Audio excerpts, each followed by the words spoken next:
correspondence. Good afternoon, everyone. I guess we could say it's good evening. It is 5:30 on Monday, November 18th, and we're calling the Board of Selectmen meeting to order. So at this first, hold on, I gotta pull my stuff. I've gotten that out of order. All right. So in attendance tonight, we have First Selectwoman Jude Reed, First Selectman Jim Lampos, and First Selectwoman Martha Shoemaker, along with many guests in the audience. And we have our clerk, Suzanne McAuliffe, plus we have some presenters here this evening that will be here. We have Harold Thompson from Planning, and we have Diana Prince from Community Heart and Soul, that she's going to do a presentation. And we'll also be hearing from the Halls Road committee tonight. So to get started, first thing we have is I have some correspondence. It all has to do with the Halls Road overlay. And I have 6 letters total, three who are supporting moving the overlay to, which we'll be talking about later on tonight from Edie. So I'm not going to read each letter in entirety, but the 3 in support are from Bennett Burnbloom, David Kelsey, and Tom and Christina Gataqua. Can you also give us the dates on those letters? November, BJ's came in on Sunday, November 17th. Of this year? Yes. Okay. I haven't seen that. David's came in this morning, November 18th, 2024. Okay. He had one in the file that I printed out that was from over a year ago. So Yes, I hadn't seen the new one. This came via email today to myself and to Edie. And then the Gataquas came in on 11/14/24 Okay. to the I'm Board of happy they're Selectmen. new. So thank you. And then last week I received on the 15th in talking about their concerns about the overlay proposal from Jill Todd, Ron and Julie Malloy, and also from Sloan Danahan. So I have those. There's also 45 signatures of But the. that's true. You can talk about that later. This is what came to me. And Jim and Jude, I don't know if you have any information items, communications, or correspondence. That's fine with you. I know you have some of the same because they were written to all 3 In of them. terms of Falls Road or just in Anything.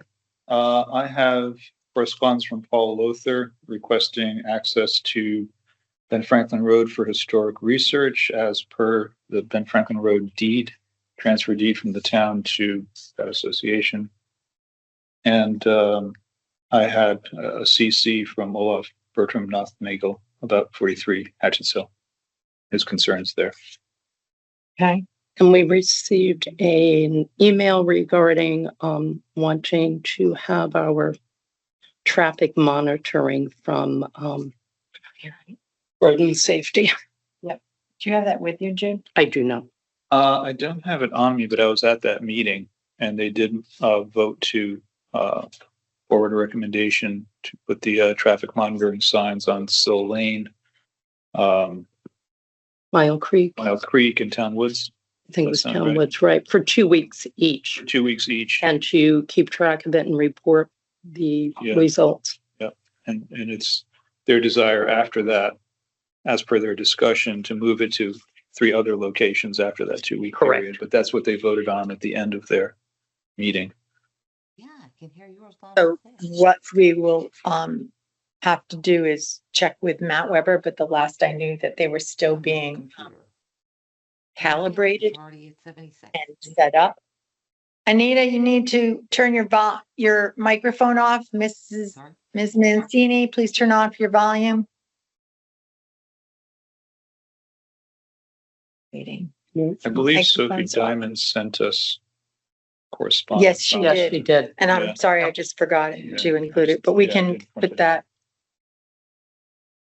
Like I said, we'll have to, before we can put it up, we have to make sure we have them They work. working. Yeah. So, I will send that, on to, in fact, I do believe I forwarded it to Matt, but I haven't talked to him about it yet.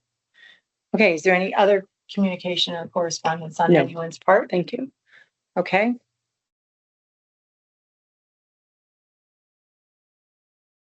Suzanne, you got all those? Basically. Well, just for Ben Franklin. Paul Yeah. Lothar, Loether, historian, wants access to walk Ben Franklin Road. Okay, just walk. Yeah, on February 5th, and that's something that the selectmen have to get Question. permission for as per the deed to Ben Franklin Road. I have a question on that. What part does he need permission for? Because part of it is a public road. And The you part from mentioned, Meeting House Hill down. and did you mention an association approval? The town transferred ownership of Ben Franklin Road to an association of abutters Oh, really? a decade ago or so, maybe more. I'm not And, familiar with that. And yeah, I think the and piece one of of the- property yeah. that's in a butter. That's And one why of I'm the- Yeah. curious. And one of the well, you're on the other end that is. No, public, but yeah, the property next to us is owned by myself and two other people. Yeah, So, I was curious about that. We can talk about it. yeah, I can send you the Great. deed. Thank you. But the town gave up ownership to that road, but they stipulated that if a historian wanted access to it, they could appeal to the Board of Selectmen, who would then give Okay. permission and notify the abutters that someone will be walking it. So basically, it's February 5th that he would like to do this. Yes, Okay, and great. with rain dates, Right. possible rescheduling Or for snow. a rain date or snow. Okay. Exactly. It's not hunting season then, is it? I don't think- No, I'm just curious yeah, because some of the I abutters do had- grant Yeah, permission I haven't for thought that. about that. Usually that's mid-December to mid-January, I think. Just but checking. It may be, yeah, it may be. It might be worth. Okay, great.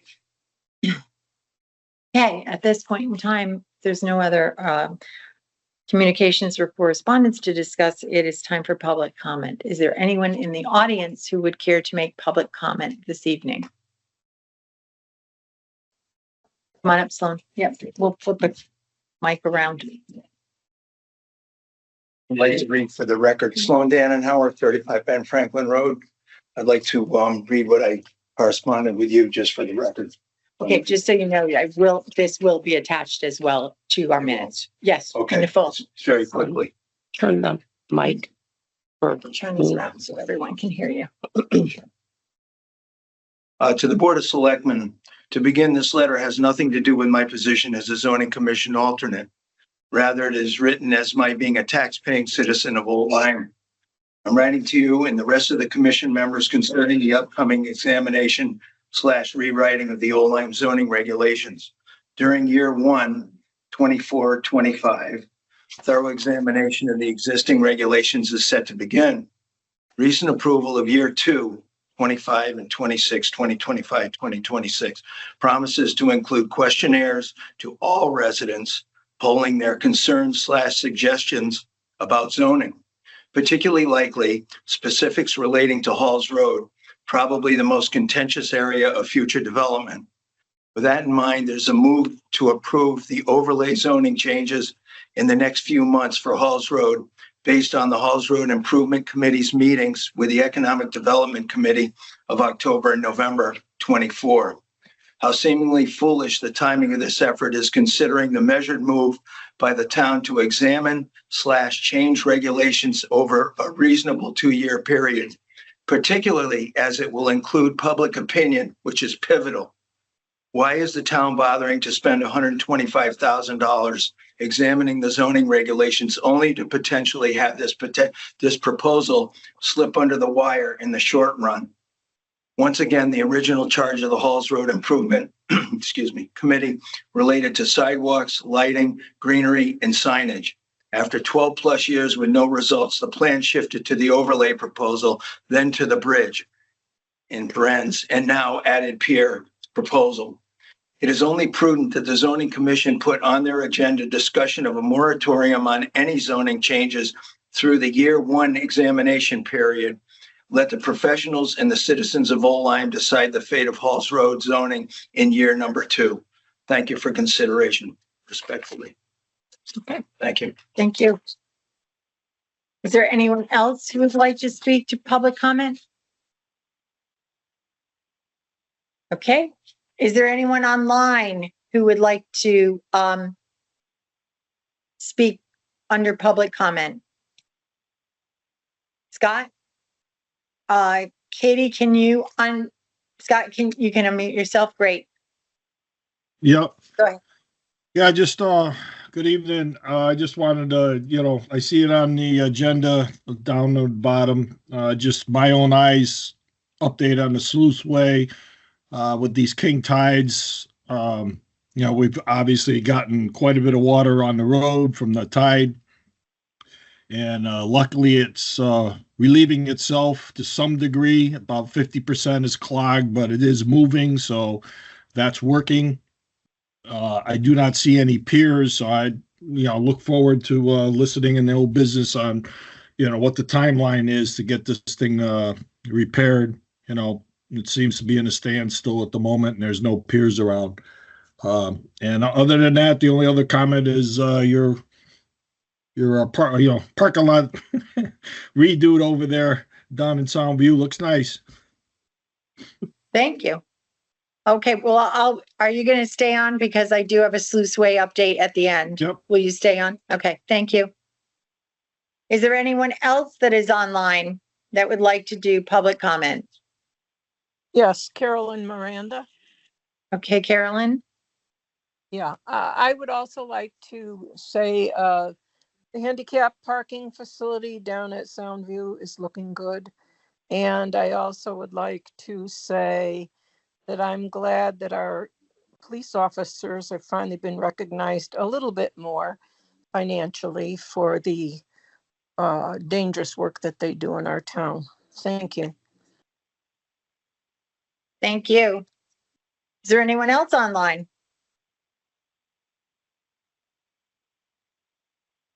Anyone else? Howard, do you want to say something? Because your mic's on. No. Okay. Okay, hearing none, we're going to move on to our approval of minutes.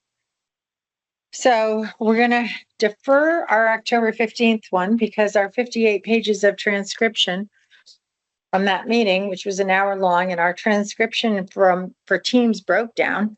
So we had the recording. The recording is up, and we put up a record of vote, and we are muddling through the last, say, 15 pages of transcription, which had duplications of everything that people said. So 30 minutes of it was transcribed on Teams. Then the other next 30 minutes of the meeting was only an hour meeting, but there was a lot to say. And this was about the IMA for the Soundview sewer project. So we did vote on it. We did a thing, and I'm very sorry, but Teams and the other transcription device that we had to use for the second half has been extremely timely, and I'm the one that's going through it. Jim started to read through what he said because he had a lot to say at that meeting. So I gave it to him. Jude, you've got a few things that he reiterated. We're going to send it to you as soon as Jim's done. Fabulous. And then we're going to approve them. So we're now going to move on to the October 21st regular meeting. Could I have a motion to approve the minutes, and then we can discuss under? So moved. Thank you, Jude. Second. Thank you, Jim. And are there any changes or? I have a couple of minor ones. Okay. Number one, call to order our meeting began at 5:36 p.m., not a.m. Okay, thank you. And Not then that. on page 2, under new business, item G near the bottom. The first paragraph, I'm not sure what it's saying here. It says the first select woman, Martha Shoemaker, heard from an individual who is considering a housing development that would about the transfer station. Yep. And I think there's a sentence missing maybe, or something's incomplete. I have no idea. There is, and I'm sorry, and we did not pick that up when we did Okay. the first round.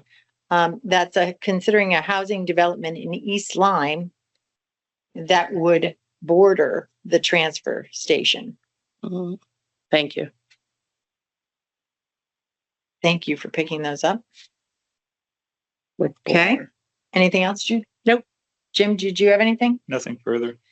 Okay. Hearing none, we have a vote on this motion? All those in favor of accepting the minutes with the changes that were noted, please signify by saying aye. Aye. Any abstentions? Any nays? Okay, good. Motion passes.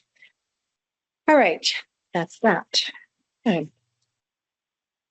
Next up is we have a presentation tonight from Harold Thompson on the Planning Commission. Harold, come on up. Give us the lowdown on what's happening with planning. We're glad you're feeling better. The last time you were a little under the weather, I think. Good evening, everyone. The Planning Commission primarily looks at subdivisions and lot line modifications. And we also cover roads into the, Why don't you pull that just a little closer? all So right. A subdivision is at least 3 structures, 3 pieces of property, anything larger than that. And the last couple of years, well, especially since COVID, I think, change in economics and the lack of available, really buildable land has really slowed down any development in O1. Last year, I think we had 2 subdivisions, and this year actually it was 3, and then this year we had just 1 so far. Most of our activity is in the spring because a lot of people are trying to get permits to do building or lot line modifications to add structures and so forth. And so spring is really our busy time. I look at the Planning Commission as being a service unit. In other words, we are trying to support people trying to make modifications to their properties, to build structures and so forth, but we're also really focused on doing it according to the town regulations. Because regulations I have, they're our guideline in terms of accepting what's possible, making sure things are going right. Additionally, every 10 years, we also do the plan of conservation development, and we completed that. Now it's from 2 years ago. Additional activities during 2024 included a joint meeting with the Zoning Commission and Affordable Housing Committee to discuss possible options for developing more affordable housing in Old Lyme and to identify possible areas for regulatory change. During this period, the Planning Commission also reviewed several applications for lot line modifications. We had bonding approvals for things that were already in progress, such as roads and so forth. And we looked at petitions regarding changes to zoning regulations that address self-storage and, relocation to FINRON. So by and large, it's been fairly light year for us. And, I don't see a lot of significant building coming up until, like I said, I've been amazed over the last few years that property I didn't think was a potential for development has been developed to a certain extent. How long have you been on planning and how long have you been the chair? Been chair for 24 years. Okay. And I had a few years as an alternate before that. Yep. So, Thank you. Jim, any questions? Just kind of a kick around some philosophical questions, maybe with Harold. As you know, I have a soft spot for the crew on planning, and Yes. I enjoyed my time there, and I enjoyed serving with you as being the chair. It was a thoughtful group of people, good people to hang out with once a month for an hour and discuss planning issues. Or 5. Yeah. So the philosophical questions are sort of twofold. A lot of people look at planning and they look at zoning and they say, why aren't they combined? And I know some of the arguments are, well, it's a good sort of second cut at some big questions that may approach our town. It's good to have a second set of eyes on it. Discussion and even debate or, some kind of dispute isn't the worst thing for a democracy, to have people on different sides of an issue. But we've seen planning and zoning kind of cross swords a couple times on some big issues in town. And so part one of the question is, how do you see planning's role in terms of zoning and land use in general? And what do you think about the notion of combining them? Personally, I'm agnostic, so I'm interested to hear what you think about it. And two, and this is sort of impressionistic for me, when you have an elected board, people are going to bring their opinions to that board, and that's the way it should be. They're elected to it by the people. So coming up with a plan of conservation development obviously is going to be a combination of the opinions of the people on that board, but then also the interpretation of the POCD can be fairly broad. That's correct. You can find, chapter and verse for what you want to put forth in the POCD, and someone else can find a different chapter and verse of what they want to put forth, and the two can be almost opposing ideas. Open space is one of the elements that planning considers when allowing a subdivision or approving a subdivision. And there are guidelines there, but planning has a lot of leeway in terms of the creation of that open space, whether it's necessary, payment in lieu of the open space. And depending on who's on the commission, open space could be at the center of their project. It could be sort of an element in the project, or it could be, well, we have to consider this too, sort of thing. And my impression has been that when you look at all the different ways you could create open space, from making a dedicated, publicly accessible open space at the top, down to maybe a conservation easement, or housing association area, sort of at the bottom, or none at all and having payment in lieu. There's a broad range of options that planning has available to it. So I'd like to know what your thoughts are on how open space fits into planning's mandate and how that gets balanced out. That's a lot of questions. Yeah. Well, Part it's really, two. really only two. Part It's one, about part combining two. planning and zoning. What do you think of Well, open let space? me kind of tackle them in the order that I heard them. First of all, about making a joint commission. I think that, we're all volunteers and we all have a different set of regulations. And so now if you take combined zoning and planning, they have an additional set of regulations that they're not familiar with, and construction standards. And so sometimes that might be an awful lot for some of the people to try to get up to speed and understand what all those documents mean. So as far as having the two commissions also, let's review how that process works. Planning gets a referral, such as whatever it might be, or like storage sheds, for example. And we look at the planning at the POCD and determine, from our point of view, does that make sense? Is it in the best interest of the town? Is it what the town is, keeping it with the character of the town? Or is there some other reason that we don't understand?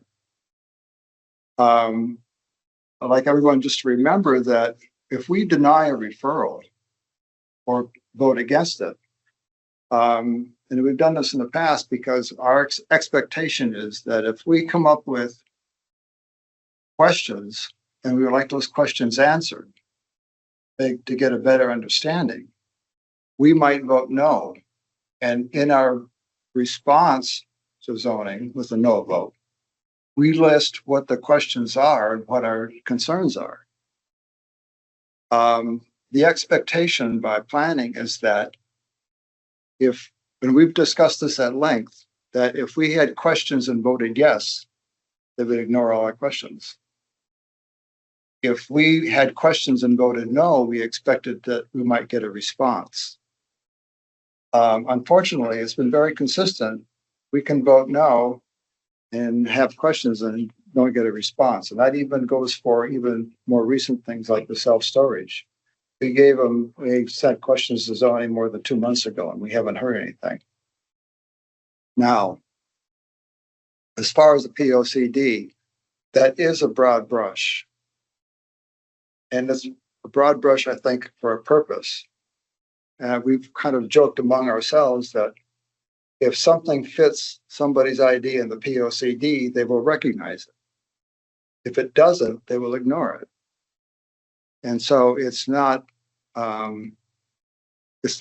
taken as a hard guideline by a lot of people. And so there is some flexibility. And there is, when you have something that is that general, they're always you'll find something that might, another statement in the POCD that might not reflect that opinion in another section. Let's remember that the POCD is done in sections, and sometimes it's like reading a report where you have different authors doing different sections, and sometimes they disagree. But it is supposed to be a broad brush review of all that. So, I mean, there's always improvement, and the POCD is a living document. If there are things in there that can be changed, now we're required to revise it every 10 years. But if there are items in there, issues or things that we feel need to be changed, we can go ahead and change them. All we have to do is revise it, have a public hearing, send it to RiverCog for review. And if everyone approves it, we address anybody's comments, and then it goes to the state for review. Concerning open space, historically, the Planning Commission has been very supportive of open space. And we do have a process for, they look at, a certain percentage of land. I would like to also point out in the past that previous chairs of the Open Space Committee have tried to take advantage of that, sometimes very discreetly, to get additional properties. And I understand their intention, and I appreciate the fact that they're doing this for the town. But there are sometimes situations that are viewed by members of the commission that open space is just taking land for the thing of taking lands, just for that purpose. Now, as far as how we take a look at that, open space is always part of the process. And that's something that is up front and center every time we get a subdivision in. What is the proper thing? And there are certain restrictions when it comes to open space, and they're in our regulations. In other words, when you have open space, you need to have adequate parking. You need to have access for people to go and enjoy the open space, and you have to be able to have separation so that you're not allowing people to walk across people's property, to get to the open space. So, and there's a couple other restrictions in there as well. So when you take a look at that, not every subdivision meets those requirements. Because even right now, we've had sections of open space, especially along Whippoorwill, for example. There's a couple places. Mhm. There's no parking. Right. And no one can get to it without walking on Whippoorwill for a significant distance. And I hear that in Colt Lane. I hear some complaints. Yes. So, I mean, it's,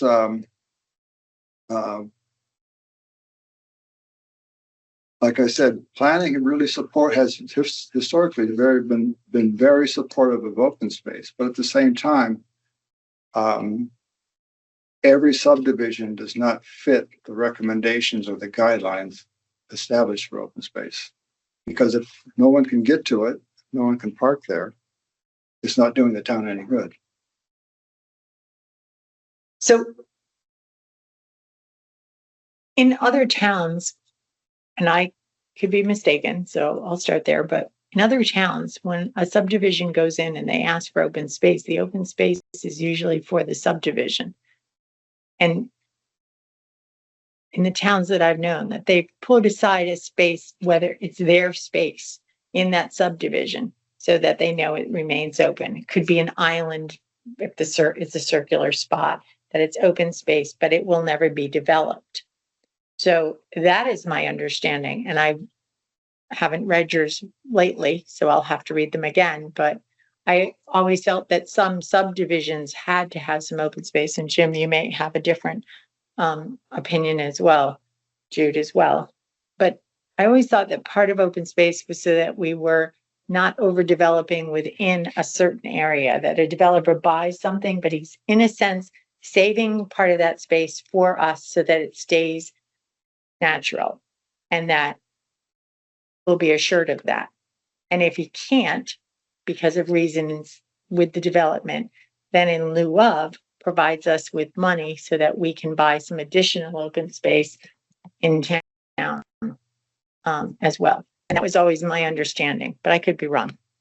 Um,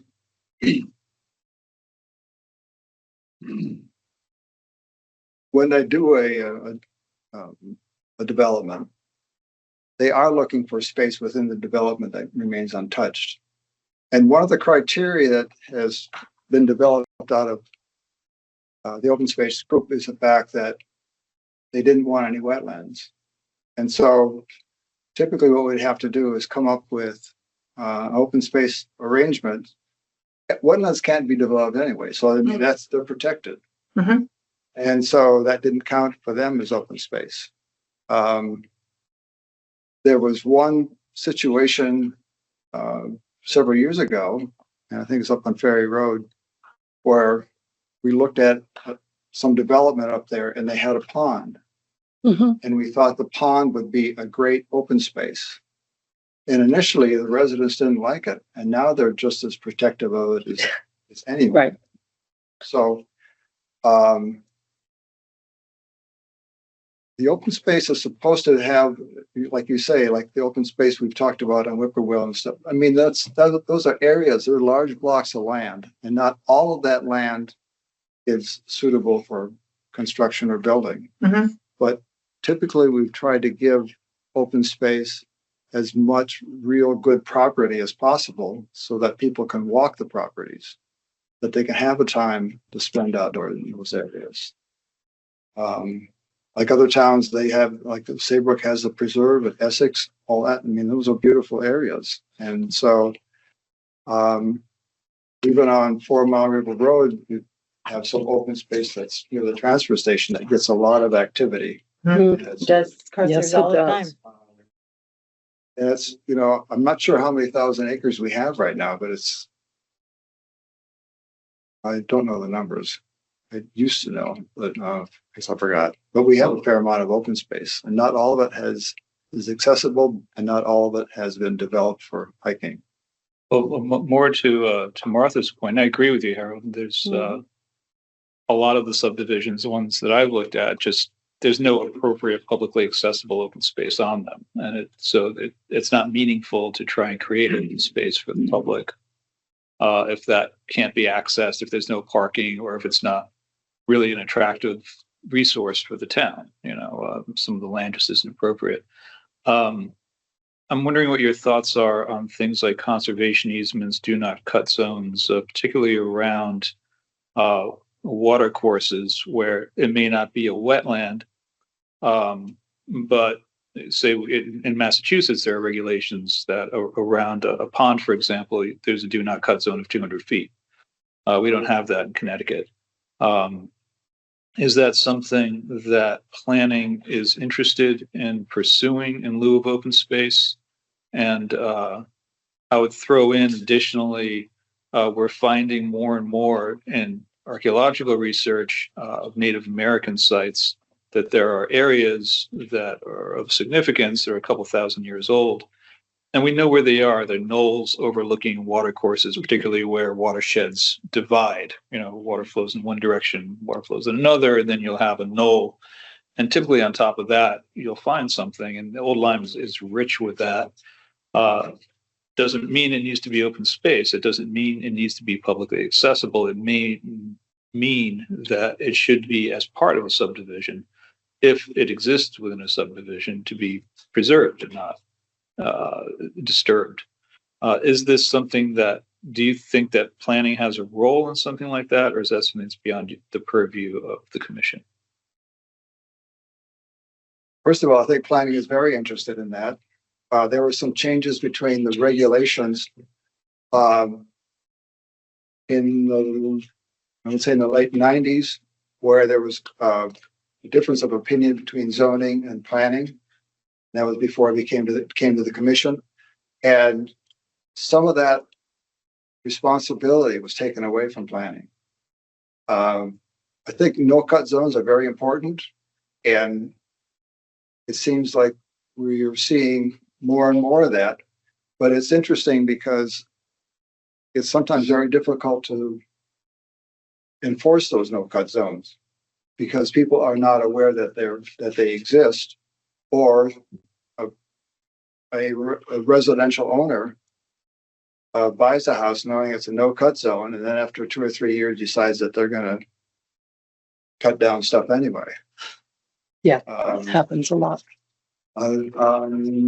There's a development on Boston Post Road that was doing that, and there's also one on 161. That was a couple of years ago, but the no-cut zones are very important. And right now, I think the Planning Commission would support more active involvement in that, but that's not part of our charter. You had a second part of that question. I forget what it is right now. Well, it's something that's not quite as obvious, and that's sites. Story stuff. Yes. Every time we had a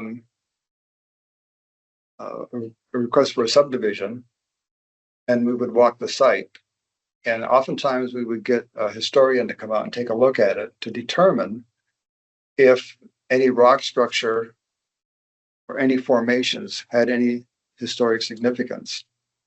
And no planning, no development, nothing went forward until we were given confirmation that there was nothing historic there of significance.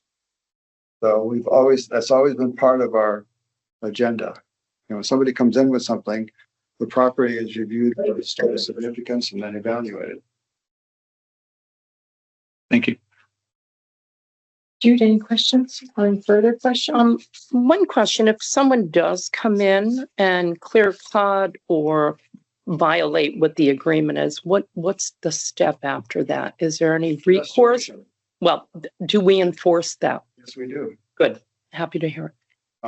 Actually, I hear a lot of complaints on it, so I was a wondered. developer who was it was the designer who made the mistake, and they clear cut a bunch of property and did stuff, and it cost the developer about $75,000 to restore it.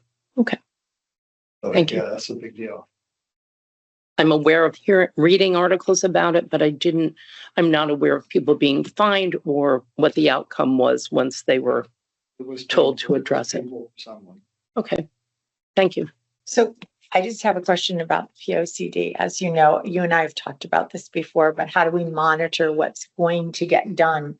I mean, you assign things to different groups to say, you know, you should be looking at this. Yeah. And last year in March, we had a meeting with boards and commissions called Spring into Action. And I tried to impress upon them that it's like a teacher with giving homework, that they've written the POCD and have asked you to do something over the next 10 years. And you're supposed to sort of report back to say, what have we looked at or what can we change? And as you said, the POCD could be edited or revised at any time if somebody needs a thing. So I just still get the fact that how do we monitor how those other groups, and I realize that they're all volunteers and that people are doing things, but I just wonder, how does planning, which seems to be put in charge of the POCD, monitor if things are getting done or need to get done?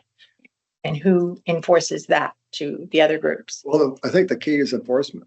Mhm. Because, I mean, we make suggestions. We say, this is an opportunity for change. This is an opportunity for improvement. But how do we hold them to that? We don't. We can't. But, I think with this board, starting this January 1, we have asked boards and commissions to come in and give updates, and hopefully that will help in that area. That would be good. It can't hurt. Well, I think part of it is reminding these people that these items are there. Exactly. You know, out of sight, out of mind. I'll keep putting it up on the board.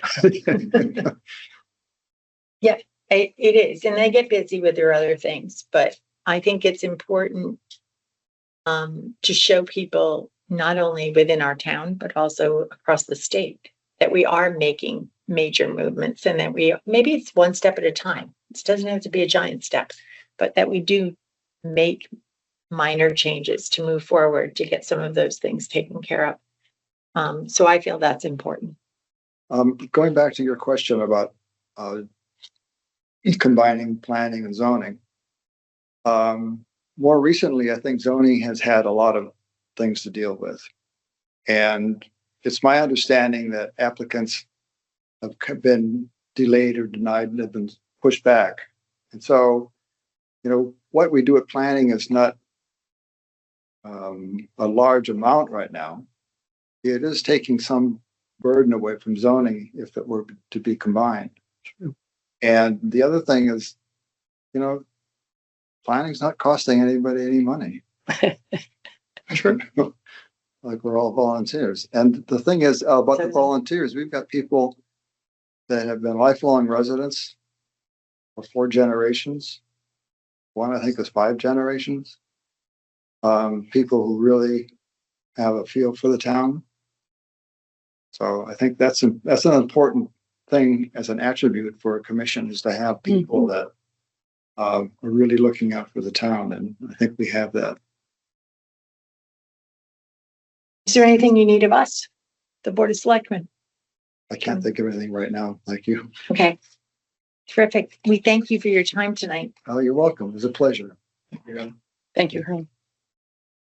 Okay, next up on our agenda is we have a presentation from Diana Prince. She brought these in for all of us, so we have our community heart and soul. And I know that Diana has the ability to connect in. She's got a quick presentation that she wants to do. Come on up. Yeah, here. Yeah. Hi. So for the record, I'm Diana Prince and I'm a resident of Old Lyme. And I'd like to share Community Heart and Soul with all of you.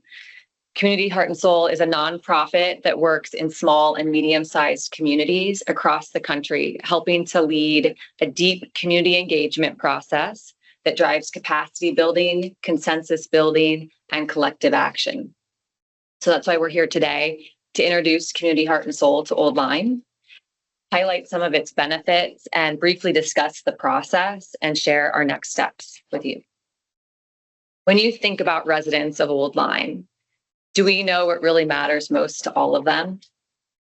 Do we regularly see and hear everyone in our community to implement what they value most? Even more so, do we have an accessible, ongoing process for engagement beyond things like a focus group, a survey, or a public meeting? We recognize towns do not often have the capacity to take on this level of engagement regularly with all that they have to do. That's where Community Heart and Soul comes in. It is a proven resident-driven process that engages the entire population of a town in identifying what they love most about their community, what future they want for it, and how best to implement it. In fact, hundreds of small towns and communities across the country have embraced it and are experiencing what they love most about their community. And the positive benefits and outcomes that they see are things like an increase in pride and trust amongst the town. Town officials gain a deeper understanding of what matters most to residents to help inform their decision making. They also see things like an increase in volunteerism and likewise an increase in both private and public investment in the town. Also, history and culture is honored, something that can be so important in small towns and communities. Lastly, the data collected in the process is often used to build traction for other grants, additional funding sources, and resources. So how does it work?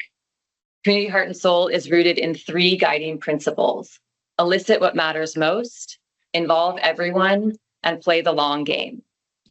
To do that, communities engage in a 5-phase process that includes a getting started pre-phase. That's where we're at right now. And that consists of initial outreach to further evaluate our assets, our resources, and readiness to move into the next 4 phases of the process. This phase also helps identify additional support and structures for implementing and integrating the process specific to Old Lyme. Once we demonstrate our readiness to move forward, there are 4 phases, and those are imagine, connect, plan, and act. Now, working with Community Heart and Soul isn't just talking about hopes, dreams, and ideas that sit on a shelf somewhere. It creates less siloed efforts for planning, action, and implementation for any future or ongoing policies, planning, and projects. By reaching deep into the community to gather stories and foster the engagement necessary from those who live, work, and play in the community, together we can have a lasting, sustainable impact. With that, we'd like to share a very brief example of one Heart and Soul community in Gardner, Maine, who is doing just that, building community and taking action together. Hope it works. Yeah, fingers crossed it works.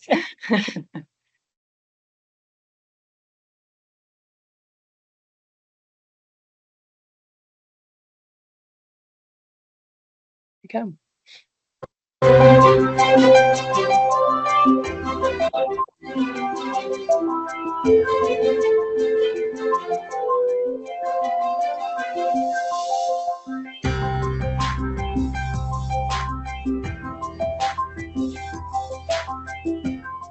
My name is Patricia Hart, and I have the honor of serving as Mayor of Gardner, Maine.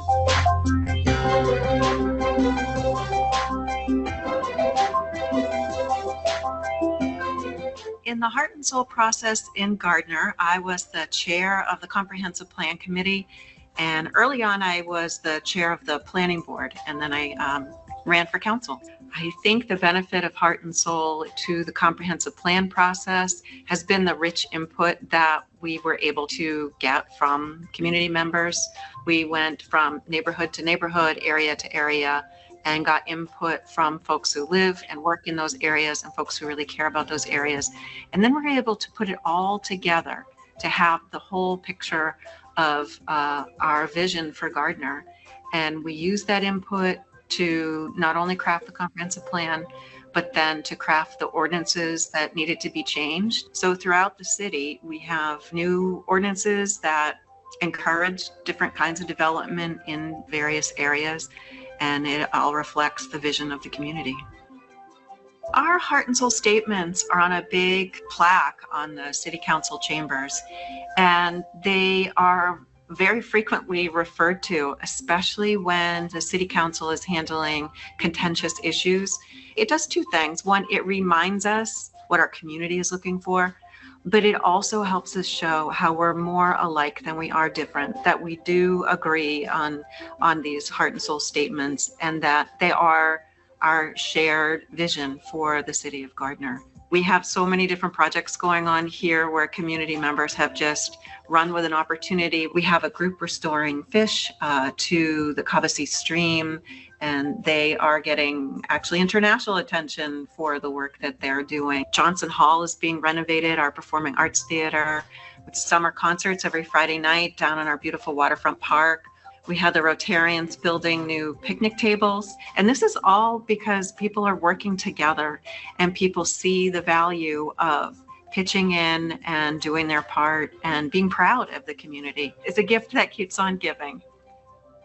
I am so proud that this community came together and really built community engagement muscle. We started in a place where people were quick to point out what was maybe wrong with Gardner and not really get involved to make change. And now it's second nature to us. People point out what needs to be done. They look for opportunities and they step up and lead the way. It's really remarkable. For the mayors out there and the interested community members, I would encourage you to explore the Heart and Soul process. It really gives you easy to use tools that help you engage the community.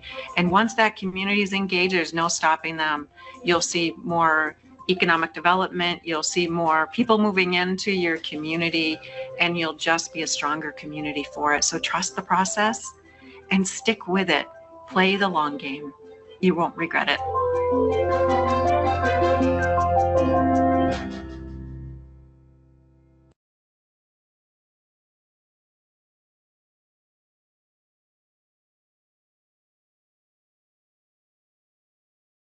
So how do we get started and where do we go from here?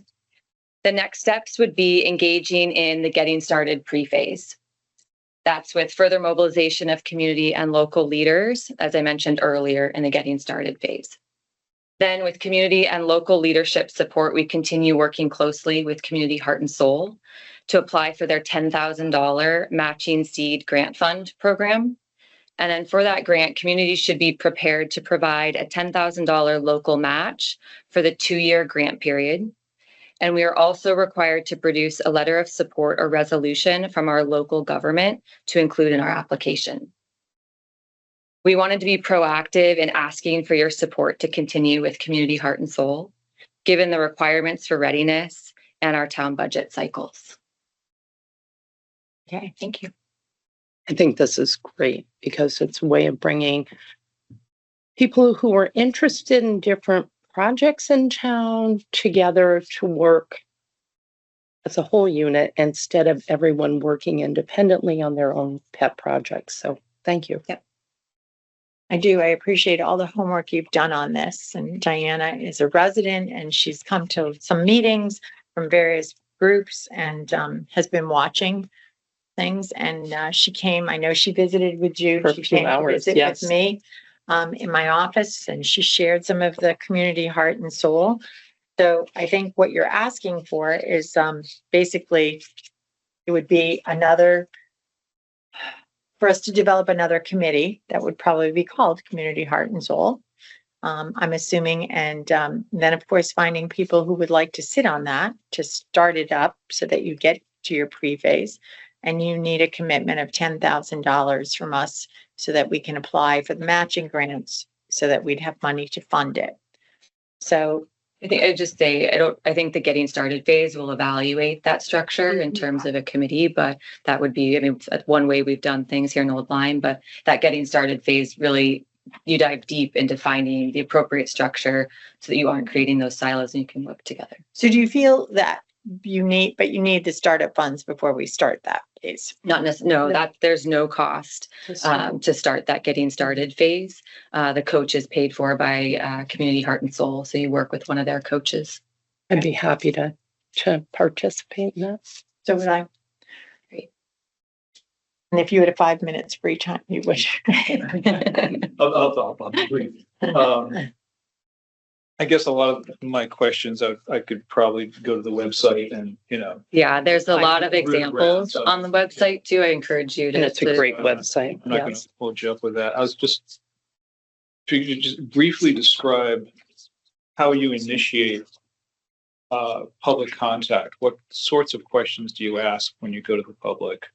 How do you go about organizing the public, and do you advocate for specific policies through Heart and Soul? Yeah, you might have to repeat some of those, but I'll enjoy those. In terms of advocating for public policy on that's community driven. So if that emerges out of it, then that might be a possibility. But it's really just start to get to see what's needed from the community and what they want to focus on the most. In terms of initiating the community, that getting started phase, the tools helps you figure out what's the best way to do it or to look at what's maybe worked in the past, but also really finding other ways.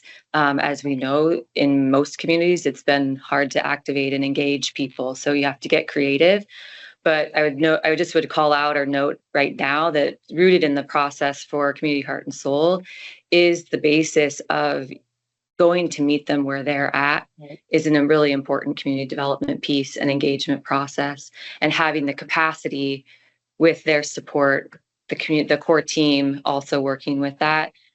You all don't have to be the ones out there doing it, but there's more capacity to meet people where they're at. For example, possibly a family who can't make a 5:30 meeting or a 7 o'clock meeting, you're going to where they are in the community and having touch points throughout. I like that part of the process because having been involved for many years, as these two other people have, we have reached out through surveys and mailers and things like that, and we get a good response, but it's in person. And I think meeting them where they are makes a huge difference. Yeah, and just also, like I said in the beginning, it's ongoing. It's not something that's gonna just a one event Right. that gets done. It starts to get integrated into the fabric of your community, so that network is there to have those abilities to reach out and keep it ongoing. Whereas a survey captures maybe one point in time versus an ongoing piece. We usually receive application for our boards and committee members where they reapply. So maybe when that goes out, we can add this to the list to see if people would like to participate. So I think that would be a great thing, because I'm assuming you're going to chair this. The community can, Or at least we have to do hold the our process, hands. have to do the Yeah. Get it Yeah. started, and hopefully other people would go on to do it. I think what well,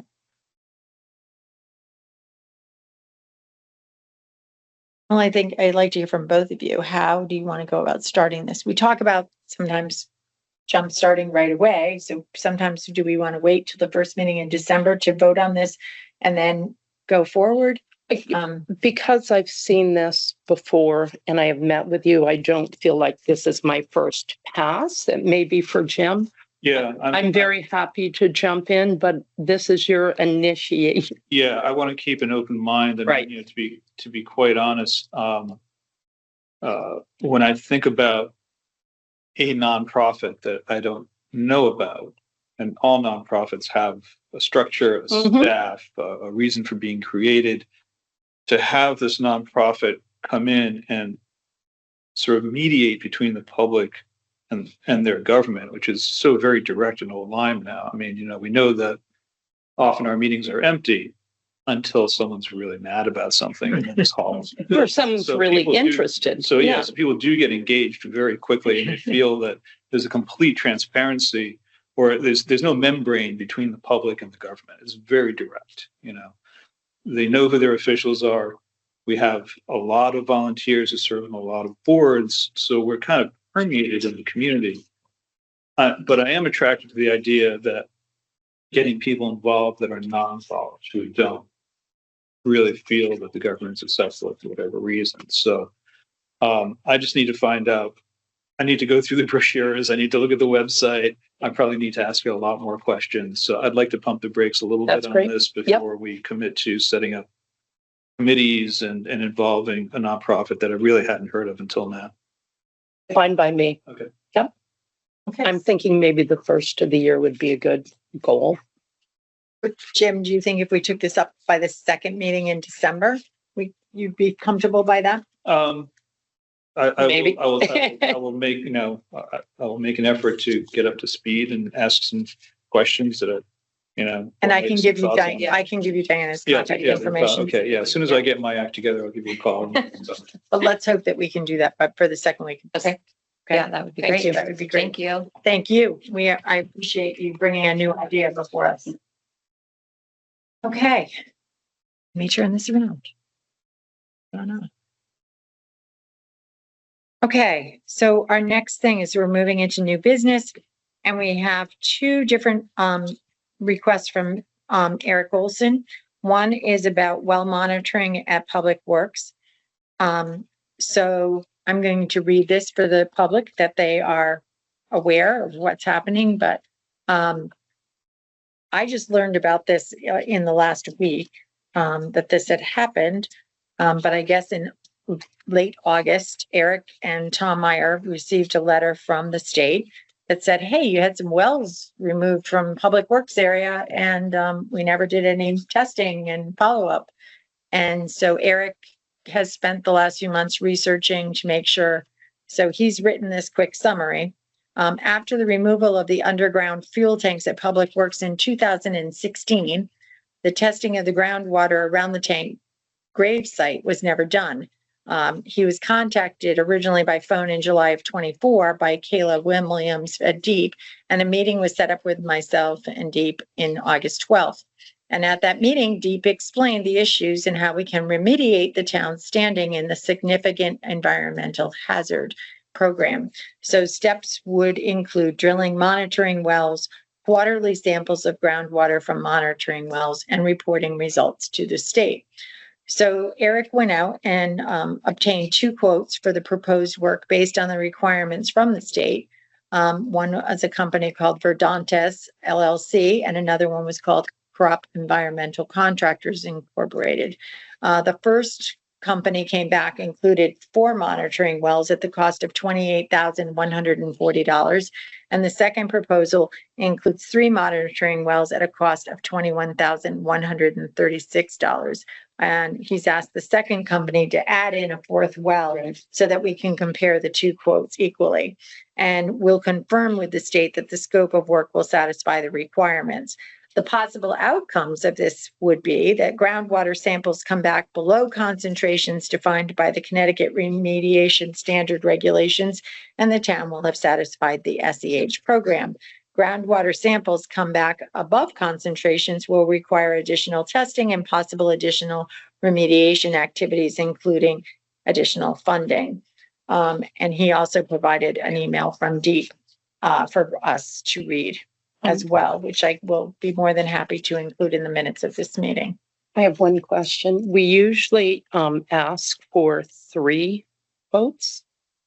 Did we ask for 3 and only 2 responded, or we put it out to the public and this is all that came back? He said he has obtained 2. He does not necessarily say that he asked others for as well, but I can certainly ask him because this is got to go to town meeting. We do not need to vote on this tonight. Good. Because we can ask Eric additional questions. I also believe that one of these contractors may have had done some work at the schools when they had the oil spill, and I think that we'd want to get a recommendation from the them as well if it was one of the. I think there's a local company too, Hanson Environmental, that might be. I don't know. My concern is our bid policy, I think, asks for 3. Right. If we're going, so there's 2 different ways to look at this, Jude, because first of all, Eric went out because he didn't have any idea of how much this would cost. Okay. Yeah. So basically he brought them in. So he didn't know it would go over 20. If we're going to do over 20, we'd have to do a request for a proposal, Right. which we could put out there on the state site and see if we get any others. And that is possible as well. So I can talk to him some more tomorrow and see what he would like to suggest. It looks as if each well is going to be about 7,000, so they should be pretty close. The 2 bids. So this is one of those things, when you close something, you might want to make sure it doesn't need to be monitored for years to come. All righty. All right. And then the next thing on it was the expenses at the bus barn. As you know, we've taken some money out of the bus barn request money that we've had for smaller items, some bollards that protect the fuel tank, and then some furnace repairs. But then when they were doing the bollards, they realized that the fuel dispenser repairs also need to be done. And this is $3,358 to replace the nozzle, the hose, and including the breakaway and the swivel, etc. This would be funded through the bus barn fund number 29. Basically, we would be approving this to go to the Board of Finance tomorrow night for their approval. And this should be done sooner than later. So this I would not like to put off until another meeting. So the only portion that needs approval is at $3,358. Correct. And I'll make a motion to approve that and send it to Board of Finance for approval. I would second. Okay, any further discussion? Okay, hearing none, call for a vote. All those in favor? Aye. Aye. Any opposed? Any abstentions? Motion passes. $3,358 for a fuel dispenser repairs for the bus barn. Okay. The next update too is I just want to know that Eric also went out to do some sleuthing about oil and propane prices. And he did get multiple quotes from, I think, 4 different companies, but we wanted to get fixed pricing to see. So, through June 30th of 2025, Eric has secured, for propane, $1.89 a gallon, and oil at 3.299 gallon. And he actually negotiated the oil down. One of the things that we would be doing with, Wilcox is that they would also have the contract to repair any of the boilers in town, except for this building, because this one is done by Benedetta, and that would be continued. So after receiving all of the information, Eric and I agreed to this with Wilcox, but I wanted to bring you both up to date because I think the last few years we've gone month to month changing our rates, and that hasn't really been good for the budget. So, And we, of course, Propane and oil through Wilcox. yes. and it went out to multiple companies He, for bid. he asked for proposals from multiple companies, and I think he got back 4. Okay. Okay, and then the tax update, Suzanne had provided us one in October, but she just wanted us to know that through tax serve through October 30th, they have brought in $28,597.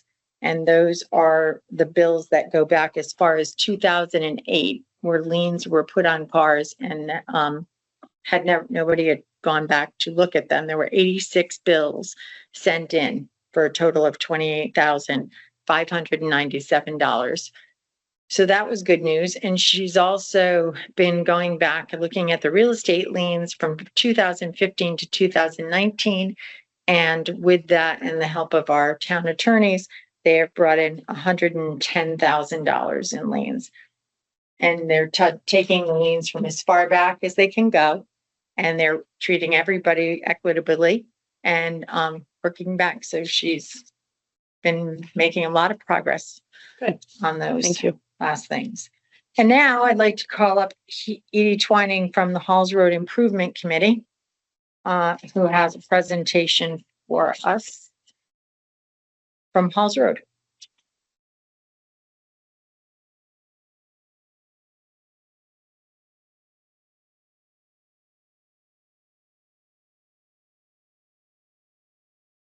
Get myself plugged in here.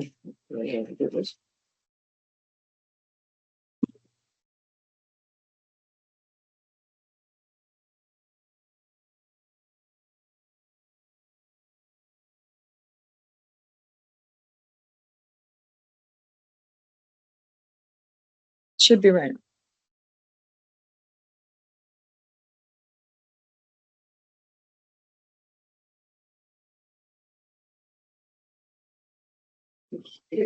I know there's a lot of hard stuff. Hope this is gonna work, Edie, because I didn't realize you were hardwiring in, but I usually can get it to work. I think she needs to come into the meeting, Martha. Right. it didn't work on that. It didn't work with WPCA the other night when they didn't come into the meeting. Not that I'm familiar. Let's just see, it says checking that the device is connected to HDMI 3, so let's just give it a quick shot. Katie, we'll give it one quick shot. We can move on to something else in the meeting if we have to see. It is. It made it. Plug in or find another power Yeah, source. plug into your power source somewhere because it says it was- Sorry. Wow. It's golden. Win some, lose some. Right. Fortunately, I believe that someone at a meeting pulled something out. lost our HDMI 4 zone, but they're repairing This that. one works. And this one seems to be, whoops, the power.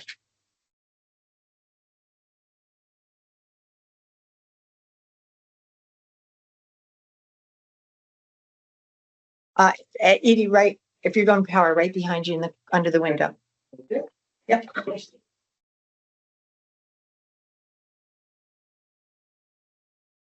Okay. Let me let you get that back up and then, is it on your screen? Is it showing on your screen? I'll let you finish. And I can fool around if you need us to. Jim, would you leave, let Edie borrow your mic so that she can be heard? So Thank Martha, you. remotely, we cannot see it. Well, nobody can see it right now.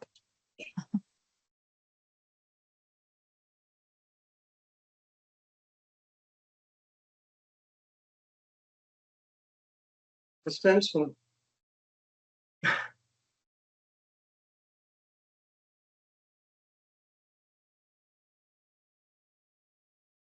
Well, I hope I don't have to start this again. Is that a computer screen? No, it's just, it's starting itself up. So it's I had it up, but you get to watch me start my computer up. Well, thank you for giving me some time to present this. And thank you, Diana. That was good to hear. It was good to hear about your story that you're looking into. I know we asked you, how would you want to do this? And it was good to hear what you had to say.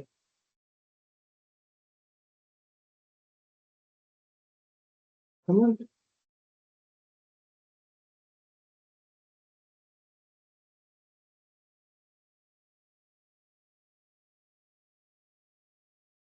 Okay. There we go. Right, so we are So recommending. let me just check. Hold on one sec. Katie, are you able to see it on? No, No. because Well- she's not in the meeting, not. so the remote She's can't. rogue. Okay. How do you sign on to the meeting? From in- So Katie, would you have to send her a quick invite? I could send her an invite because I don't think there's any way we can get that camera to capture it unless it's on her screen. Okay, so do you want to send the invite and then come in and work with Edie and we can move on to a couple of things in While you get that going. old business while Yes. we can Okay. do? I'm sorry, we already did. We're down to old business. Yeah. Okay. So Katie, I'm gonna let you do that and I'm gonna switch back out to PCA 2 while you send Edie the Invite. Yep. invite. Thank you. I'm sorry, there is a mistake. I think we already did our town hall holiday schedule last time. You did? Mhm. You asked those, well, actually, no, because you No, asked we those told- questions about Right, the I last had day. And Jill questions, so- Jill gave you the answers. I got from her a page out of the employee handbook. Mhm. Is that the existing handbook that we're using now? That's not the proposed. This is the existing handbook. Okay, but the screenshot she sent me regarding those days. Yes. So can you just remind me what the days are, or the Wednesday is, we're closed on Wednesday for the 2 holidays? Yes, and then Okay. we would be open the next day, Okay, and the day before, half day probably. depending on how busy things are around here. Yeah, Yes, it says, employees must be in an active status and required to work the regular scheduled hours on the day before and the day after, unless the approved absence is approved by their supervisor. right, Okay, okay. Yep. And the supervisors all know that they cannot dismiss their entire team. okay. Not that we have major teams, but if you take one out of some department, then we're down to 0. Got So, okay. So can we, get a motion to approve the town hall holiday schedule, which we've looked at for the month before? Right. I will make a motion to approve the 2024 town hall holiday schedule. 2025. 25, Jim. It's not, okay, 2025. Okay. I'll second. Okay, any further discussion? All those in favor, say aye. Aye. Aye. Any opposed? Any abstentions? Motion passes unanimous. Okay, Swan Brook Sluiceway. Thank you, Scott, for hanging in there with us. So I did speak to Gwen Moore. If you are down at the near Hawk's Nest, you will see that they have brought in the crane, and they have done a little bit of work on removing the stones that were near the head wall. Those have come up further up off the beach. I was there the other night. There was a grandparents and their grandson and a dog, and the grandmother had just taken her foot and just done this a few times, and the whole sluiceway opened up and everything started running again. I said, "Are you okay? Did you get wet?" She goes, "I'm just a little," but she goes, "I was glad to do it." Weather was good. The weather was, it was a nice night. So the materials should be arriving, the wood that would include the pile driving and the side panels should start to arrive tomorrow or the next day. They had a little bit of problem with their crane. The boom needed to have some welding done. So that section of the crane has not yet been delivered to the site, but once it has, they'll be able to go. Christian believes that they should start to see activity down there by Thursday or Friday of this week, and he will keep me posted. And Scott, I will send emails to you as soon as I hear from him. I will talk to you and Nancy. And at that same time, Sussman and Shapiro did work out an easement with Hawk's Nest. Hawk's Nest lawyers are looking at it now. Basically, it says that we can do the work on the property. Nancy's fully aware. Her lawyer, which she thought she had, found that she didn't have, so she had to re-engage her and sign some paperwork for that. But that's we're going through, and she hopes to have an answer by middle of this week on that. But basically, it also gives us permission to go in and do maintenance on that for years to come. People thought we had an easement down there for all these years, but we could find no record of it in all the files. Soundview parking lot, I believe they finished up today. They had to go back. I didn't like the way they did the signs, so they went back to finish them. And they came to repair them today. I will go down tomorrow morning and check to make sure they're successful. I will also check with our town engineer from Jacobson to make sure that he is satisfied. And then they've already sent the bill, but I won't pay it until I believe that we are all kosher. But I have taken all the pictures. I will also be alerting the Department of Justice that we are done with that and are moving on and have complied with what they asked us to do. And then there's a proposed ordinance change for town meeting notification. And basically, I have copied for both of you our current ordinance, which is at the top, and then some items for the Board of Selectmen to consider in changing this. Currently, the way it reads, in addition to the notices required by law, the selectmen are directed to advertise legal notices for each special and regular town meeting occurring between November 1st and May 1st, in which appropriations in excess of $25,000 are to be acted upon in newspapers of general circulation in Hartford and New Britain, Connecticut, and Springfield, Massachusetts. As you know, we did a survey over this summer to ask the shoreline residents which of those newspapers, and we listed many in those areas up north, and not just those, to see who was reading. And we got very low numbers. And in fact, less than 40 people were reading even the Hartford Current. So what our suggestion is that we will continue to, and we've talked to some of the beach area presidents and things like that, but to possibly advertise, continue in the day, set a section aside on our website for public notices for town meetings, and also email each town meeting well in advance of the 5 days to the Beach Association presidents for them to disperse to their residents so they would get it directly in their email boxes. We'll also, again, push out that they can get these types of notices on our website if for town meetings, that they can sign up and they'll get it that way as well. We would still post in the New London Day. These are all possibilities to add, and I'm open to other suggestions. And then also we've talked to the online newspapers, CT Examiner and Limelight. CT Examiner I've spoken to, Limelight I have not. But they are interested in opening a discussion if that's something that we would like to also look into. So as you know, we spend a lot of money on advertising. Most of it is land use, but our town meetings are expensive as well, especially when we're going to 4 newspapers. But we've only done one town meeting since the July 1st. It was $318 to post in the day only. We didn't have to do the other papers because it was before November 1st. But since July 1st, we have spent over $9,500 in posting on just the day for land use, mostly land use. I'm happy that we are working on this. One recommendation I have that it not just be the New London Day. We are looking at 2 other online newspapers, but also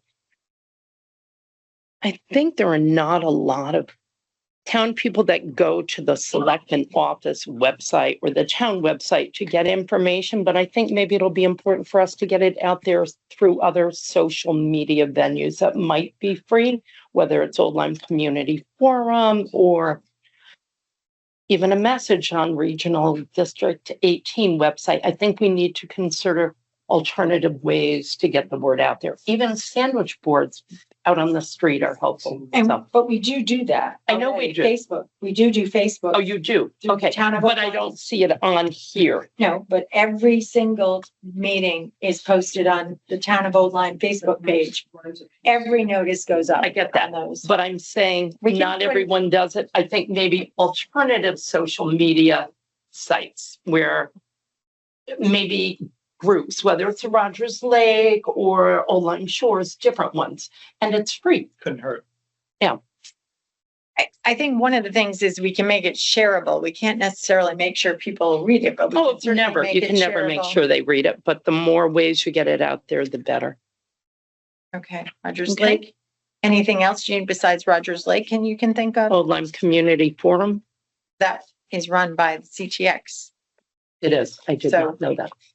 I think Greg is Well, if I there's think another one, isn't He he, founded that, yeah. he founded that. So he usually well, posts. if but there's we can something ask him. similar, No, we can do, I'm sure that he would post, that would be part of his posting, but okay, we can Line, look, line, neighbors. that's I've on got our list. Line. Yeah, exactly. his neighbors. Yeah, Neighbors is another event. I think, Well done. Right. Thank you. so there's 2 ways to look at this. If we put all these in and then they go defunct and they don't operate anymore, then we have to go in. So we can say that we will establish a routine with various email, Facebook posting sites and give some examples. True. And then if they go away, Yeah. we're not held to necessarily all of them. So I will have, The Coconut Telegraph works too. so I will also draft something to save a little money. And then I'll send it off to Sussman and Shapiro to see if they'll do So we're hoping- a draft Right. for us to Okay. review. Thank Okay? you. All right. Are we ready, Edie? Unfortunately, I'm ready to show it to just this room, but I think I either have to borrow Katie's Not popping up? HP. So get out of this and see what we can do. If she's in the meeting, she doesn't need the HDMI cable. Did you unplug it? Oh. Okay. I mean, I can show it here, but not get it onto the. No, it's not fair. to- Katie, what we could do is we can just post this later Yeah, I have it ready. Why don't we do that? She's got it. We'll share it and then we'll go from there. What time are we at? Cause I know we have zoning coming in and 5 or 7. Actually, what you emailed me. zoning is at Is 7:30. this what you It's emailed? a 7:30. executive session tonight. Mary Jo is a meeting at 7:30. Thank you. We have a half an hour. Okay, thanks. Um, It's just that they're all showing up. People are out there, so I'm like, Yeah, they're okay, on their way home from make work this quick. rather I'm than. sorry to make you all wait, it's okay. technical. I'm sorry that We're here to, I'm gonna put you on so that I can see it. oh my goodness. You're not. No, you're fine. Okay, I'm 20 from the Halls Road Improvements Committee. We have some of our committee members here with us. We have, would like to recommend that the Board of Selectmen, select this to submit for approval to the zoning commission. The actual documents have been sent to you ahead of time to read through. There are, several pages of documentation, which I know that if you have questions, I can answer them. But just for now, I just want to go over the basic benefits of what we're trying to get done here and why to do it. Obviously, keeping our commercial district alive and thriving, and provide apartments and townhouses in our town center, which is something that we know we've heard multiple times, that people are looking for places for younger people to live in and also for older folks to downsize to. Putting it right in the town center is something that makes sense because it keeps the density in one place instead of sprawling all over the rest of the town. And it also allows folks to be able to get to places without having to drive a car. We also want to make sure that the businesses are focused on the needs of the town over the through travelers. Right now, with commercial only zoning on Halls Road, the main marketing would be to people who are wanting to do things for the highway, to do gas stations, convenience stores, in and out kind of food situations. There's not a lot of development going on in new retail.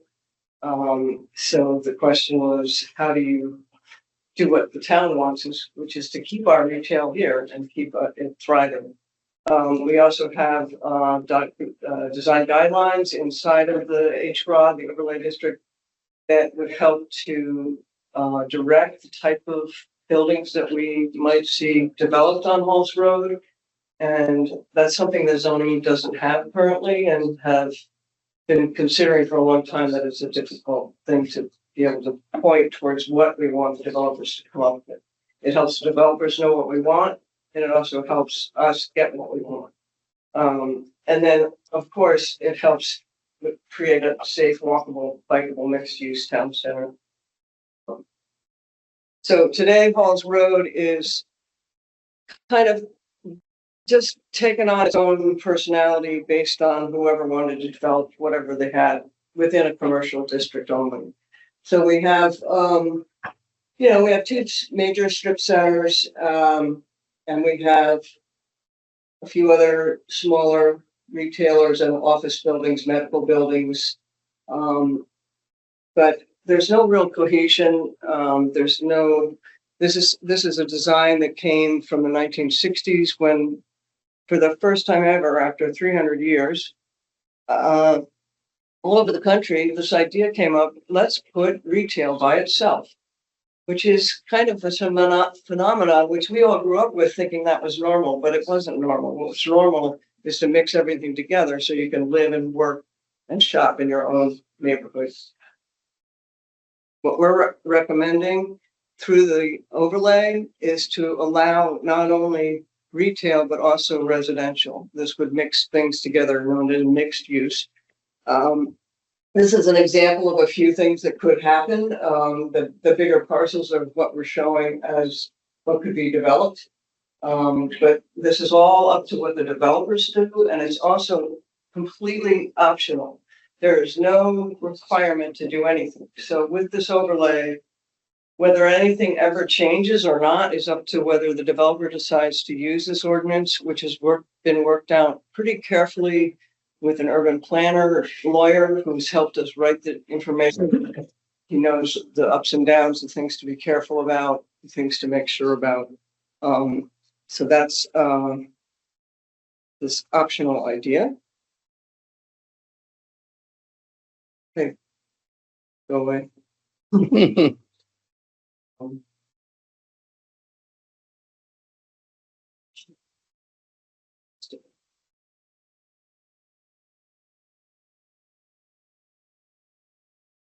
Maybe that one. Could we have technical difficulties? Two versions. I think you have two, You you might have two PDFs open. there. You might have two, you have two PDFs open. That one on Reddit, but So maybe we close one. Oh, There you go. That's the that's second the part. there's something, it's not liking in here. Something's trying to get in here. Go away. don't hit next. Oh, boy. You have to hit next and then just, Hit next in the big box, Edie. Next will make it start. and then. I don't want it to, I But don't I want it to think clean my machine right No now. problem. Well, Mark's telling you, he's good. next and then go away. Not close it. There you go. Thank you. It's still not liking it. I think you're gonna have to open it up totally again. I think you need to put it down. It's okay. Things happen. Okay.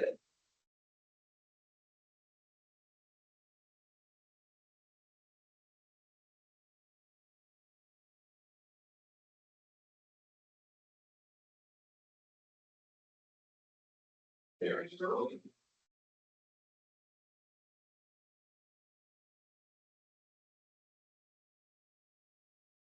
To go.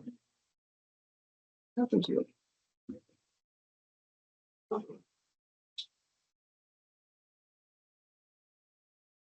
Something just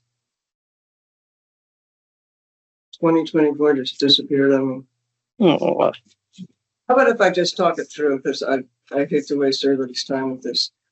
I do have some of it here, so I'm just gonna talk to you about it. Is that what you sent to us Yeah. ahead of time? I do Okay, I have that. Copies for you.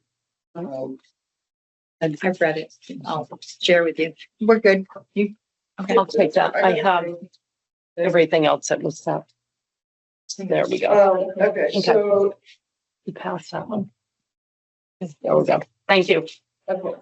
So, there's two basic parts to this. One is the economic incentives with the overlay zoning, which, for a small amount of retail, a developer is then allowed to put in residential, which would help subsidize any retail being maintained in the town.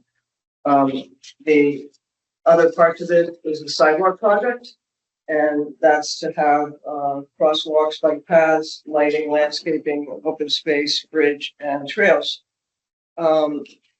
Right now, what we have is a very drivable 1960s strip center, very car oriented. It helps with gas stations and convenience stores, and it has, multiple stores all along in the strip centers, but they're far away from the Falls Road, which we've been talking for quite a while about putting in sidewalks, but the sidewalks would not even connect into the strip centers. They'd just be looking along, looking at all the parking lots, which we think is probably not what is going to work that well. And it's also something that in the earliest years of the Halls Road project going on, more and more people came out saying, we'd like to do more than just put in sidewalks. We'd like to see places to live, places right here in town that would make it possible for us to live here with smaller sized apartments and townhouses. So that drove the idea of creating some kind of alternative for the zoning. So the next page is a traditional village center, which would be more walkable, would be more about people orientation, have apartment houses, main street shops, walk from home to shop, park, and bridge and walkways. Then we have page here about the economic benefits. So this is a really important part for all of us. One, the overlay makes money for the town by incentivizing development of new housing and retail along Halls Road, which would drive increased tax revenue for the town. That's a big deal. I mean, we have a little example here of this grants. The next thing is the overlay costs very little to implement, but it drives millions in investment. Again, more money coming into the town, more tax revenue for the town. And the overlay attracts public funding for sidewalk projects in open space. So we know that in looking for public funding, if they see that the town is also involved in helping redevelop this area with more investment in the town, they are also have more incentive to give us some grants that we need for our sidewalks. The sidewalks is the most expensive part of the project. And then the next page is about the significant tax revenue for the town. Currently, just in the old part of the Old Line Marketplace, currently the liquor store and the hardware store and a couple of the littler stores around there, that's currently generating $91,000 in tax revenue a year for the town. With future investment with this example of these 6 buildings, we're looking at over $1 million in tax revenue for the town. So it's something that does not cost the town. It makes money for the town. And it's also something that allows us to solve some of our major problems, which is not having smaller types of housing for people in Old Lyme, which we have a lot of elder citizens who are really hoping to stay in town when they have to downsize. A lot of them have already left because they can't find anything to live in. And having it right next to the shops would make a lot of sense for them as well. And also younger folks who might want to come back to town. They're not ready to go buy a single family home. They want an apartment, or someone who's coming to town to have a new job here. They don't know where they want to live yet. There's very, very, very few apartments in town for people to live in, and it makes sense to put it right in the town. So the next steps are to file this application, which we're asking you guys to do, and then start working on getting an RFQ for the planning and design of the sidewalks. We've had, in the last 5 days, we've managed to get over 45 signatures on support for the Halls Road overlay and for the master plan. And also several it was a letter that they could sign. And then we also offered people to just send something they wanted to send in to us. We got one from Dave Kelsey. We got a letter of support from the Economic Development Commission. I don't think who else we got stuff from. I actually have the whole binder here of that kind of stuff. Those are things that you'll provide when it moves. The new letters that The we new didn't New get letters, already. yes, in Right. the last 4 days. So Right. it was, it's like, oh, we need current letters, so let's get that done. So it was quite impressive to me that we had that many people immediately respond to us in time to this meeting. So can I answer any questions? I don't have any. Jude?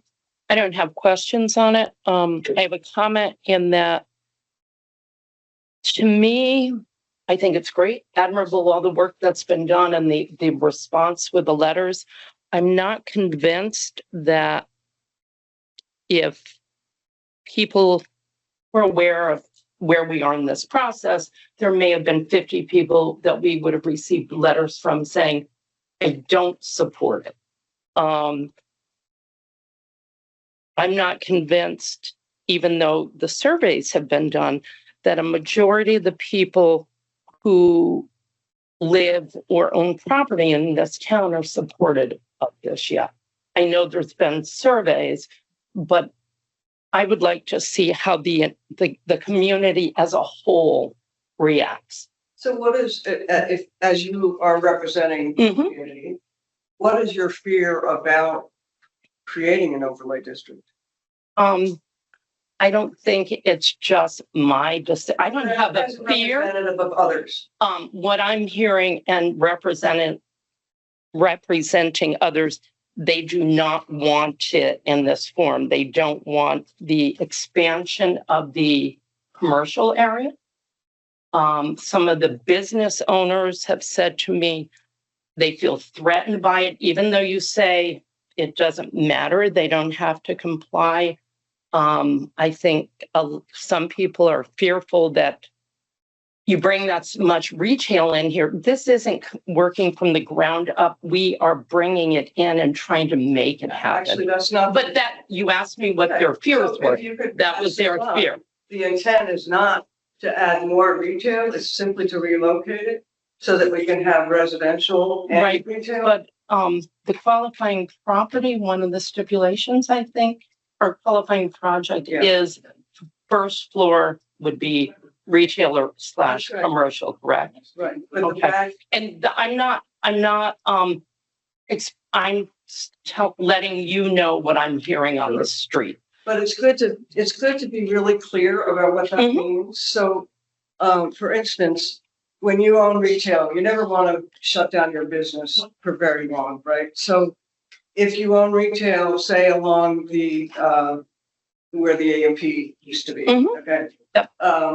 Bowerbird and Mhm. liquor store, the Right. hardware store, actually, the hardware store woman was very in favor of this. She loved the idea. The new owner, She went the new over owner, with yeah, Jeff.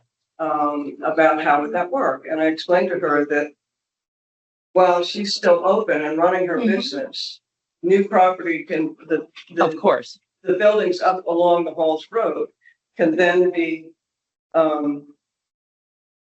built, Right. not interrupting her business. Mhm. And she can move from there into this new building that's updated, that's no longer from the 1960s, that Mhm. requires all sorts of probably upgrades since then, right into a new building. So her downtime is maybe, a week of relocating herself. We're not suggesting that we're adding 16 new stores into this place. I don't disagree with you, Edie.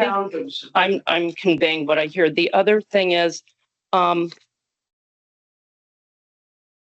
think there's a large number of people in town who feel like they'd like to have a say in the zoning change and therefore have approved the $129,000 to review and recommend a review of our zoning regulations.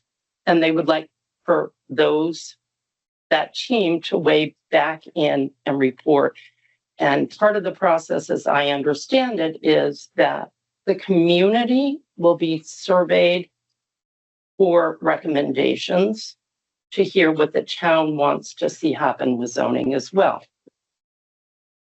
So what is the, so you're feeling like none of the people that, there was huge population in town that doesn't understand this and doesn't want it? Is that? I'm not saying a huge population. I'm saying there's at least as many who may not want it as there are those who do. And I think they feel they're not being heard. Okay? So I mean, Yes, it's a guess. well, it's okay. One of the things that you said is in going through a zoning regulations rewrite, but also an analysis. mhm. In a way, this is the perfect time to bring something like this in, because by bringing it in, the FH1 who we have hired will now look at this again to make sure that it is actually matching all of the things that we've said. And we're getting them to analyze it. If you wait, then it's not in the analysis. And then we have to go through it all over again at another time. This isn't saying, this is what I think is a very well thought out overlay. I think that it has merit, but we're not building anything. The town is not building anything. It's an course not. option for a developer who may or may not choose to use it.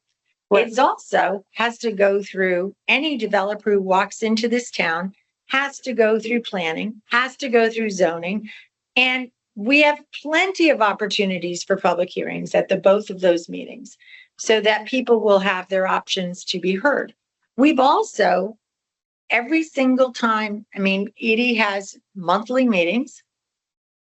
There's rarely anybody here to say, let me finish. There's rarely anyone here to say, yay or nay, or hey, what are you thinking? Can you answer my questions? There's rarely anyone here. When Edie has gone out to ask for an analysis or for people to come in and give things, you've had pretty good results that people have stopped by, We've also, listened. yeah, we've gone and done small presentations to, you Mhm. know, the Garden Center, the Lions Club, Correct. you know, the LYSB, to the senior center. We have gone out and tried to do as much talk as we can with people. And it's, you know, there seems to be a need to try and delay this for some reason, and I really don't understand why. Is it just to wear us down to nothing or what? You know? No, I mean, if So- I may? Yeah. I know a lot of people have passed through and served time on this committee. And there are some people who have attended or have made recommendations that don't feel that they have been able to be heard.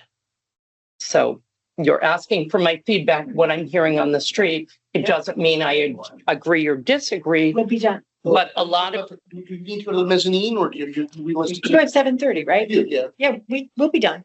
We should be done. so Okay. I'm just relaying what I'm hearing. Yeah. Okay?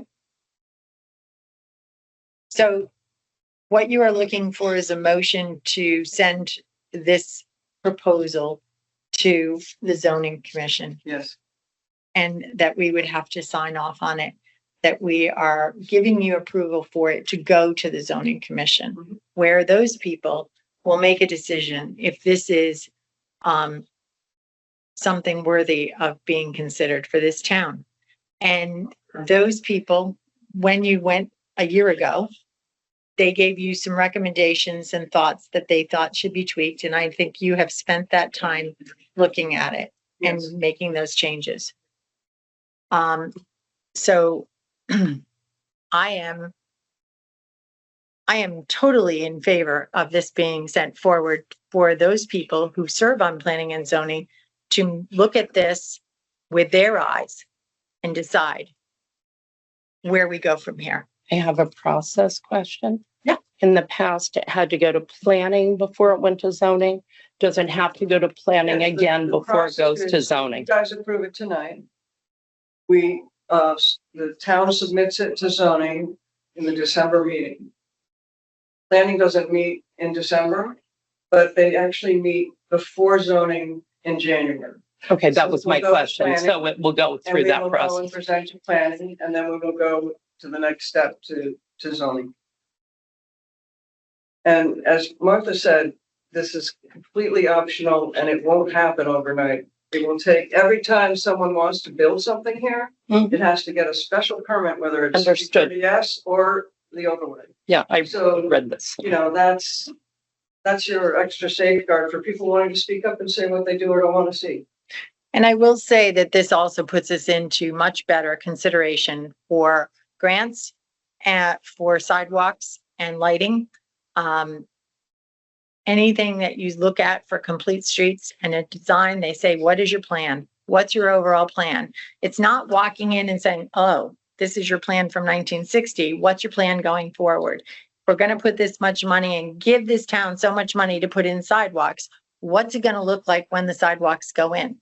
And that is why some towns get a lot of money for sidewalks, and we haven't been able to achieve that.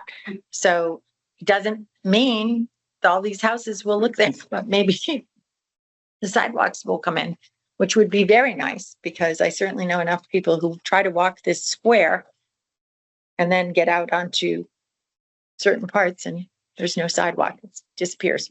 Sidewalk to nowhere. I'll make just a couple quick Sure. remarks. First of all, I think what we have to look at is, does this do any harm And I don't think it does any harm. If you have property in the C30 right now, you're not going to be non-conforming. A lot of people are scared that if you change zoning, suddenly you're not conforming, you can't do anything with your property. Anything you can do with your property now in the C30 will be permitted after this overlay. What the overlay does is it allows different sorts of things to happen. And those sorts of things, I believe, through the process that this town has gone through over the last 12 years, it's been pretty exhaustive, from presentations at town hall, public engagement, to get feedback from the town. I think we've done more than our due diligence. And this is the sort of thing people are looking for. This sort of thing is currently prohibited under the C30. These are the big controversial questions we've had in our town in terms of zoning have been over these C30 regulations and the regulations in the C30 zone that channel development into the sorts of things that a lot of people are saying, wait a minute, our town is moving more residential. Wait a minute, over the last 50 years, we see successful places are places that have town centers and are not places that have far-flung shopping malls. I mean, Long Island is having a horrible problem with this. And they're kind of trying to build back into town centers. And what this does is it doesn't preclude anything from happening that's happening now. It doesn't stop anything from happening. It's sort of allowing these little other ideas to flourish. We're not going to be building anything. We're going to be opening up options for developers to do something that's more in keeping with what people want and less in keeping with what the current C30 forces on property owners, is to develop these sorts of large commercial only zones that are, not really fitting to modern times and modern thinking. The second thing I think that's very important with this is it sets design standards. If you go to almost any serious town's website, go to their zoning page, you'll find design standards where developers right away say, this is what the town's looking for in this zone. This is what the town's looking for in that zone. Now, we did this, the only place I believe that we have this in town is the Soundview Village District. Yeah. And I can show you photographs of what Soundview looked like before SVVD and what it looks like now. And if you go to Soundview without your preconceived notions of places that dump, and you actually look at it for what it is, you'll see it's a very attractive place.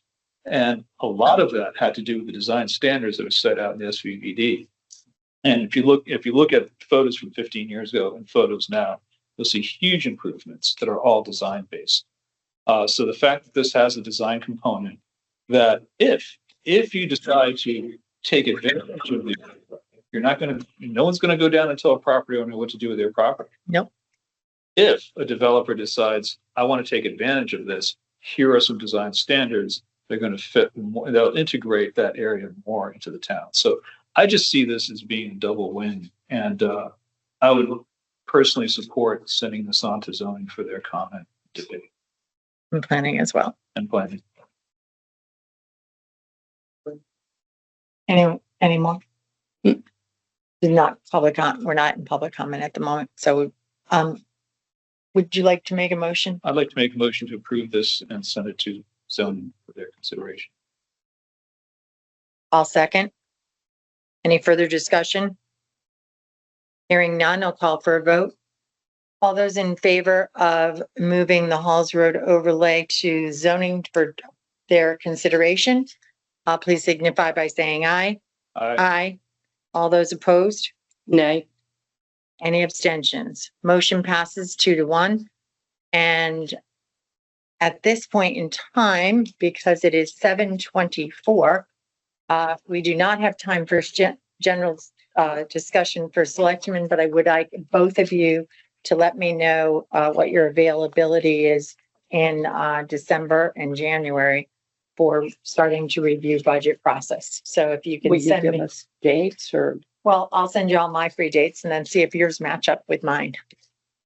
are these both evening and day? Well, we're gonna do some smaller, Anita and I've got some that we're gonna do a preliminary look at some of the departments in town hall, and then we will move on to bringing both of you in to do another look-see in January. We'll invite Board of Finance members in if they would like to come. And so we'll get some dates for both. Okay? So I'll Sounds good. send you.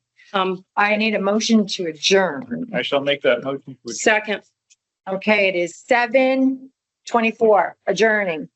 All those in favor? aye. All right. Thank you very much.